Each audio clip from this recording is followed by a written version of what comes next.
after all we've been through. It can't be for nothing.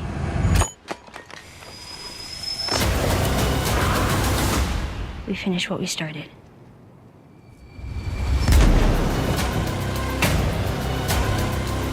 There's no halfway with this.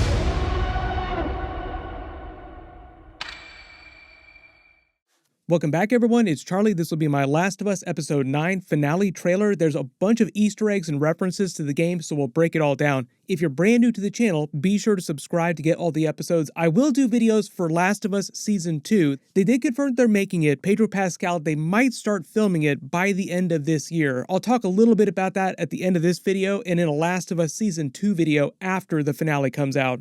Careful for spoilers through Episode 8 if you haven't seen it yet, just because we have to talk about everything that just happened.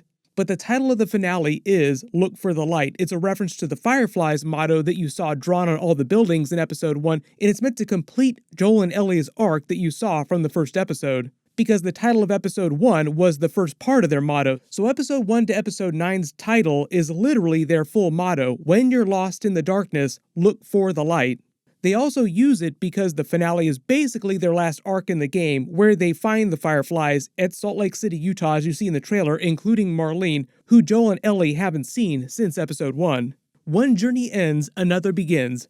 At the end of Episode 8, when Ellie frees herself from David's clutches and she and Joel find each other and take off, she is meant to be broken inside. Like the showrunner Neil Druckmann said, that she's basically a broken person at this point. More so than she already is. Like, she's already experienced all this trauma up to this point. This is meant to push her over the edge briefly.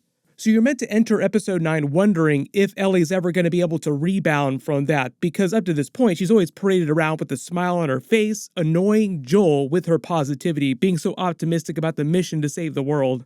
You're meant to wonder now if she can ever be like that again, and if you haven't played the games, it's not a spoiler to say the answer is kind of, but not in the same way. Like, she can't completely undo all the trauma that she just experienced. She's fundamentally changed by this ordeal with David.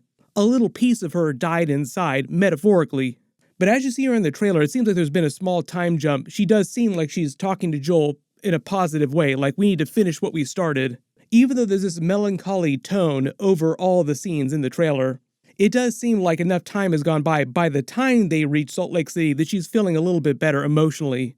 But you don't walk away from something like Episode 8 forgetting about someone like David. That's going to stay with you for the rest of your life. That encounter is almost enough to turn someone vegetarian for the rest of their life. Just starting at the beginning of the trailer footage, the first scene is of them on the highway reaching Salt Lake City. You can see on the road signs behind them, convenient way for the episode to orient you where they are, just to show them standing next to street signs. It's probably been at least a couple weeks time jump between the end of Episode 8 and Episode 9, maybe more than that, because it looks like they were on foot for a lot of this journey. It's also not snowing here, it seems much warmer, and they've been heading north, so that kind of implies a larger time jump, because it was the middle of winter in Episode 8. Ellie's voiceover talks about their mission, hoping that it won't be for nothing, because at this point in the trailer, when they're entering Salt Lake City, they don't know exactly where the Fireflies are or if they're still there, they're just hoping to find them. Her voiceover has a sad tinge to it, so it's hard to tell if it's actual dialogue from the end of the episode or the beginning of the episode. If you have played the game, please don't post spoilers for how the episode ends, because I do expect the ending of the episode to be pretty much exactly like the ending of the first video game. And her line of dialogue sounds like it could come from later in the episode. She sits in an abandoned car and looks at her scar from the fungus, wondering whether or not they'll be able to create a cure from her immunity. I've already explained why she's immune to the fungus. It's basically because she has a different type of fungus inside her that's mutated that rejects the other fungus when it tries to infect her. Like a good fungus inside her. The outfit she's wearing is also another one she wears in the games. Pretty much all of her outfits, Joel's, everyone's outfits are based on what they wear in the games. As they search for the Fireflies, they're seemingly attacked with a smoke bomb, thinking it's another group of raiders just freaking out. They've grown wary, appropriately so, because they just got done dealing with a group of cannibals, when really what's happened is that it's a couple of Fireflies trying to capture them because they know who Ellie is. They don't particularly care about Joel. Ellie's so valuable to them, though, that they'll do anything to ensure that they get their hands on her. Even though the whole idea here is that Joel promised Marlene to bring Ellie to them. That's what he's trying to do. Then the next scene in the trailer is another huge video game Easter egg, and it's actually a flashback too on top of that. This is Ashley Johnson playing Ellie's mother Anna from the games. And in The Last of Us games, Ashley Johnson was also the original voice of Ellie.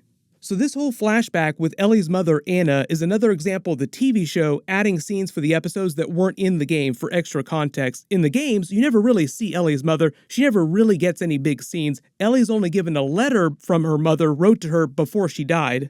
She died about a day after Ellie was born, very quickly, so Ellie never actually knew her parents. She never knew her father either. Most of the time in the games when she's thinking about her parents, though, she's just thinking about her mother. And usually when she learns things about her mother, it's from other characters. You see Anna running from another infected runner trying to consume her, and then backed into a corner in this room looking like she's about to give birth to Ellie, like she's about 9 months pregnant here, about to pop. How many marathons do you think you could run while you're that pregnant? She's being a real champ here, escaping the infected for this long. Within the world of the games, Anna was a close friend of Marlene's from before the fungus in 2003. She worked as a nurse at a hospital and became pregnant with Ellie after the outbreak. So remember, Ellie is only 14 years old in present day, and the outbreak happened about 20 years ago. Just before she died, she wrote a letter to Ellie that she would read when she was old enough, and she made Marlene promise to take care of Ellie and look after her, which is why later, Marlene said that she put her in the Fedra school during the events of episode 1. Without Ellie really knowing who Marlene is or what her connection to her mother was, Marlene doesn't reveal every single thing about her mother to Ellie when she first started caring for her. So throughout the games, Ellie continues to learn more and more about her mother. At some point, long after Ellie's mother had died, Marlene became leader of the Fireflies and continued to look after her, and that's when she put her in the Fedra school. Because as she said, that was the safest place for her to be, even though it was a total crap town. In the games, Marlene only gives Ellie the letter from her mother, and that's it. But the show is giving us the events of Ellie's birth, so it's a huge deal. It'd be like House of the Dragon or Game of Thrones doing a huge flashback with Aegon the Conqueror during the War of Conquest uniting Westeros, most of Westeros, because they didn't conquer Dorne, so it was like the Six Kingdoms in Dorne for a while. And because we are talking about HBO shows, side note, I will be doing videos for House of the Dragon Season 2, and they also plan to eventually do Aegon's Conquest as a series, but probably not for a while. Then in the trailer, they jump back to present day with Joel walking through a construction site looking kind of frantic, and then another time jump later in the episode to him shooting his way through the Fireflies main hospital that they're operating out of. Keep in mind that this is the Fireflies that are in the hospital that he's shooting at, and they're shooting back at him, both trying to kill each other. So remember, all the way back to episode 1, he was originally promising to Marlene to bring Ellie to the Fireflies, but without getting into big spoilers, something really big winds up happening, and he winds up fighting the very people that he promised to help. And also remember, even before the events of episode 1, he absolutely hated the Fireflies. But the idea is that Joel hates pretty much all the groups on the show, all the different powers that be. Like, he hates Fedra just as much as he hates the Fireflies, and as much as he hates the Hunters. In fact, Tommy's group is probably the first group that he's warmed up to a little bit. I feel like we can't really talk too much about why Joel would be fighting the Fireflies in the finale without getting into spoilers, so we'll wait till the actual finale episode video to talk about that when it airs. But then the trailer jumps back to the beginning of the episode with Ellie and Joel on the outskirts of Salt Lake City looking out over the city, with her saying there's no halfway with their mission, they need to finish what they started. But the phrase is meant to have a double meaning in the context of the episode. When Ellie's speaking it, she's talking about their mission with the Fireflies, like she expects that they'll find the Fireflies, Marlene. Even though she doesn't totally understand how they'll use her immunity to create a cure, she thinks they'll perform a bunch of medical tests and figure it out somehow, and seems pretty optimistic about the outcome. Like, this is a big deal, literally and emotionally. They might wind up saving the human race. She's still a little bit naive about things. The double meaning in finishing what they started, though, is what did they also start? They also started to become a family, Joel and Ellie, like father and daughter.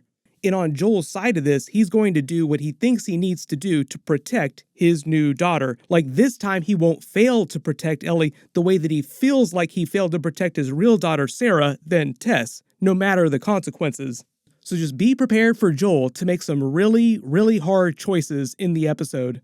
If you have played the games, please don't post spoilers about the details of that. They'll probably add some scenes like the flashback to Ellie's mother, Anna, and her birth, more scenes with Marlene, the Fireflies for context, but largely the episode should play out pretty closely to the end of the events of the first game. Right now, Pedro Pascal said that they might start filming Season 2 before the end of this year. I don't think they get it out by 2024, meaning it'd be 2025 for Season 2. They're also probably going to start filming The Mandalorian Season 4 by the end of this year too, so it'll be interesting to see how Pedro Pascal juggles both of those shows.